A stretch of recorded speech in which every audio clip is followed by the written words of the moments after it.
Voice of America Washington سے news minute کے ساتھ میں ہوں تابندہ نئی۔ جنوبی کوریا نے شمالی کوریا کے ہائیڈروجن بم تجربے کے بعد اپنی سرحد کے 11 مقامات پر سٹیکرز لگا کر شمالی کوریا کی طرف اپنی پروپیگنڈا نشریات شروع کر دی ہیں۔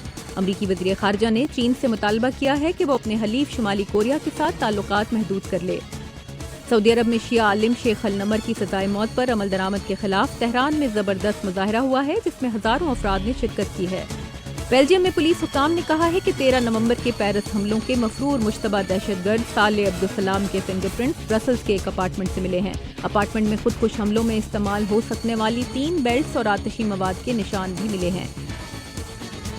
داعش کے ایک جنگجو نے شام کے شہر رقہ کے ایک عوامی مقام پر اپنی 40 سالہ والدہ کو ہلاک کر دیا ہے۔ سیرین آبزرویٹری فار ہیومن رائٹس کے مطابق قتل کی گئی خاتون نے بیٹے کو داعش کا ساتھ اور رقہ چھوڑنے پر رضامند کرنے کی کوشش کی تھی۔